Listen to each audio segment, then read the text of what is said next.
Everybody, Happy New Year.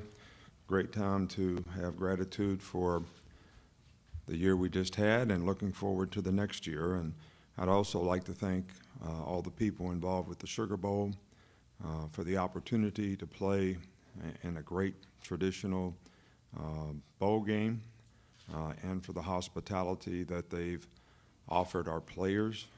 I think games like this are about players, and certainly has been a great experience for our players to be a part of the Sugar Bowl and in the city of New Orleans. So we appreciate that more than you know.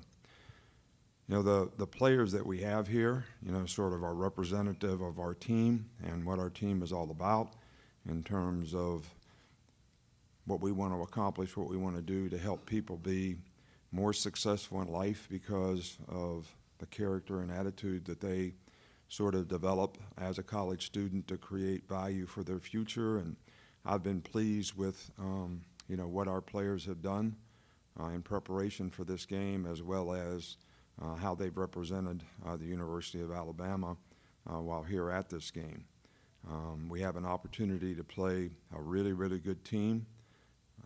You know, Kansas State is probably is playing as well as anybody in the country at the end of the season this year, winning the Big 12 title, as well as beating a playoff team, you know, to do it. So this is going to be a tremendous challenge for our team, and something that I think if you're a great competitor, you always welcome the opportunity to play in big games against great teams. So preparation has been good, and the attitude has been good with our players. So, you know, hopefully it'll show up on the field in terms of the way we play. All right, please raise your hand and wait for the microphone. Right here in the front on the right side. Nick Kelly, Tuscaloosa News. In your experience, what is the difference of teams that can close games and players that can make plays in big moments and those who don't? Well, I think that's kind of a tough question, because I think if you can stay focused on the moment. You know, there was an old statement that I read once that Michael Jordan said, when I play at the end of the game, I never change. I just stay focused on what I have to do on that particular play in that particular moment, and I take advantage of the fact that other people change. So saying all that to say this, that some people have the ability to do that because they have maturity as a competitor that allows them to stay focused on what they need to do in that moment. It's not the circumstance of the moment. It's how, you know, they respond and being able to stay focused in that moment to make plays. We're going to stay here on the right side. Jake Stansel, WBRC in Birmingham. Coach, just seeing the level of focus from you and the players, what has made this bowl game so enjoyable to prepare for? Well, I think sometimes we've been in the playoffs so many times here in the last 10, 12 years. There's only been a few occasions where we have a circumstance where we haven't gotten into playoffs. And I think it's more challenging when that's sort of the goal for what the players work for all year long and came up short, to sort of recenter. You know, your circumstance doesn't really define or who you are. It kind of reveals who you are in terms of how do you respond, you know, to the challenge that we have and the circumstance that we're in. So it's always a little more challenging, but I think that our players have had the right disposition and the right mindset about how they've approached it. Go to the left side on the third row. Hey, Coach Saban, Jamal Kennedy, WSFA 12 News, and Montgomery. Sort of a piggyback off of that question, you talked about being grateful and gratitude for the year. You've been to the Sugar Bowl now a couple of times, and you talked about your players enjoying this moment. But for you personally, the satisfaction and the enjoyment that you get out of coming down here and enjoying this moment every year. Well, I think that the big thing for me is not me personally in terms of how I enjoy it, but the fact that the players get a lot of positive self-gratification for having the opportunity. I think that's what bowl games are all about. It's one of the great things about college football is if you have a good season and you get rewarded by going to a first-class quality bowl game like the Sugar Bowl, that that's a great experience for the players. And I think my enjoyment comes from, seeing them having the opportunity not only to play against a great team, but also have some time to enjoy and have an experience that they have surrounding the bowl game.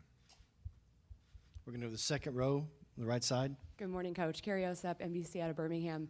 There's obviously been so much talk, in the recent years in college football, seeing players opt out. You don't have any opt-outs, nor does Kansas State. I'm curious for you, how important is that bought-in mentality for a team as an intangible? Where would you rank that? Well, I think it speaks volumes of, the character of the players on your team who choose to play because they've been great leaders of the team. They've been great contributors. They've set a good example for their teammates. They care about their teammates. They've been somebody that the players on the team can emulate by the example that they set and how much they care to try to help them be successful for their benefit. And I think it's a great example that the best way to create value for yourself as a player is to play football.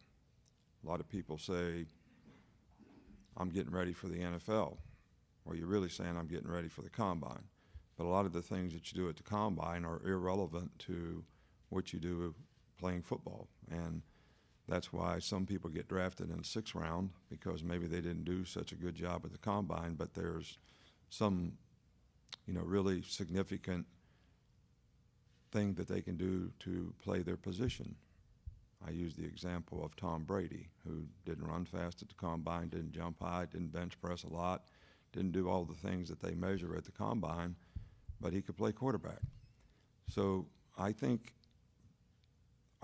the way I try to approach it with our players is the best thing you can do to create value for your future is to play really well against really good teams.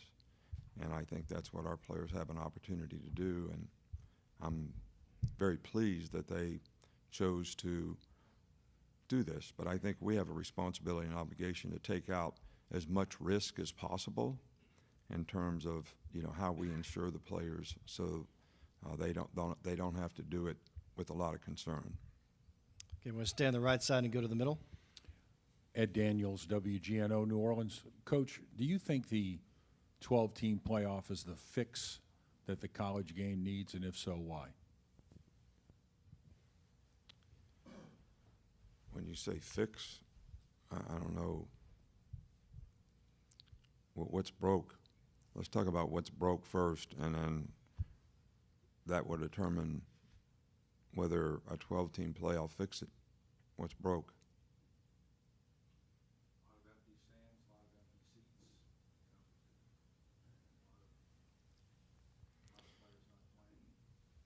Yeah, and even though we didn't have any opt-outs, we have like 10 guys that, they got in the transfer portal. So, and I gave them all the opportunity to play in the game if they wanted to, and they didn't. So I don't know if that's a good thing for players, not to have to stay committed to their team for the entire season. So there's a lot of things in college football, I think, that transfer portal has created a real challenge for all of us in terms of how to manage rosters. Name, image, and likeness is something that I think is great for the players if we keep it in the concept of them being able to do that, and we start using it to get guys to come to certain schools based on how much money they can make. I'm not sure that's the reason that you go to college, is to create value for your future. So that's going to trickle down into high schools in terms of some guys are going to say, I'm not going to play for my team in high school because I'm going to get this much money to go somewhere to go to college. So I think those things are much greater issues that need at least some parameters.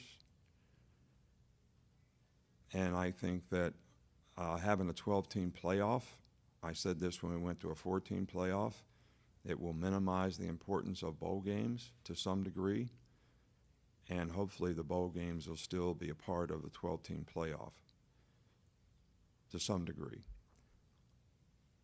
But I think that from a fan perspective, there'll be 20 teams that people will be interested in toward the end of the season, because there are probably that many teams that have an opportunity to get in the playoffs. And it seems from your standpoint, from a media standpoint, I don't mean this in a negative way, all the focus and all the emphasis is on the playoffs. So, and who has the opportunity to win a national championship. So how that gets implemented, I'm not sure. But I think from a fan perspective, that probably is a good thing. But I also think that, you know, fans relate to players.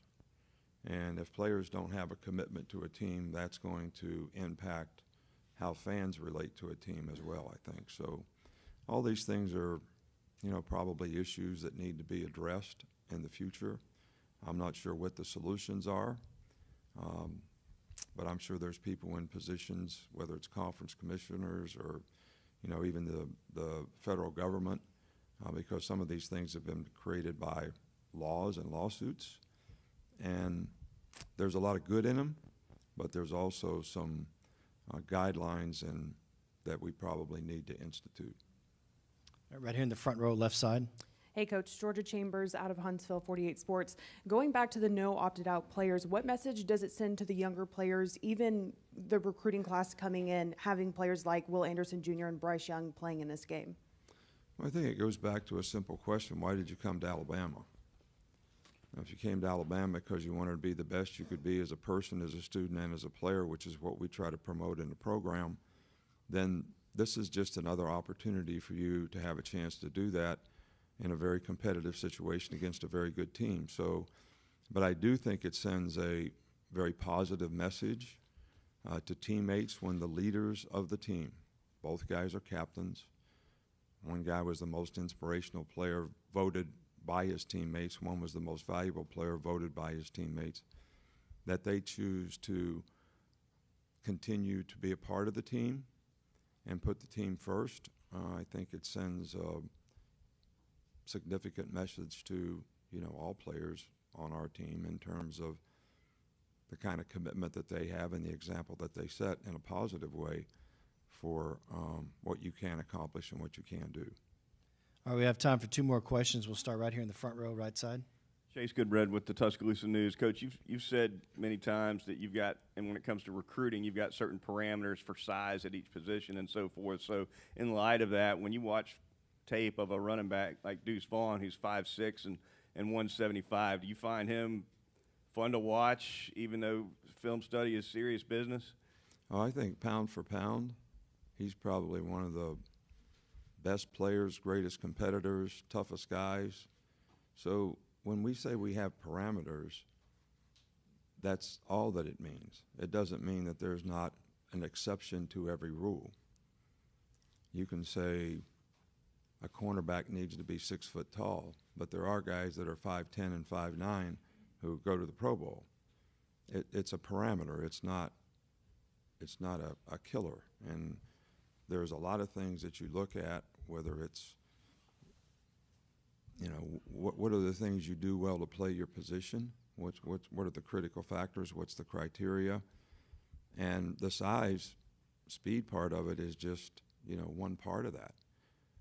Character and intelligence and all those things are a big part of how you evaluate players. And there's no one that we played against all year long that has better competitive character than the guy you just mentioned. All right, final question, left side. Aaron Suttles, The Athletic. When they moved the recruiting, early recruiting up, I'm sure they had good reasons for doing so, but it's become sort of the recruiting day now, the signing period. In terms of and in light of the transfer portal, how difficult has roster management become during that time of year? Well, I think roster management is difficult year-round because what's going to happen after this game? What's going to happen in the end of April? So, you know, basically we have the players can basically change in any of these windows. How many do you know are going to do it or you think might do it, and how do you replace them?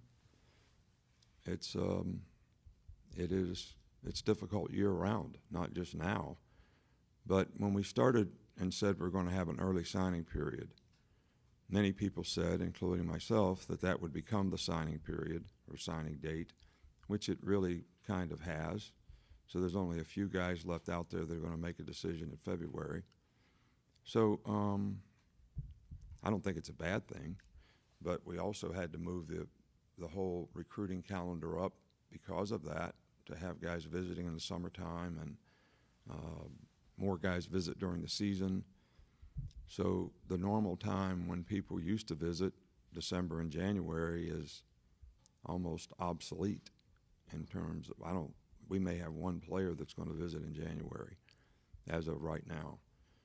I'm talking about high school players. So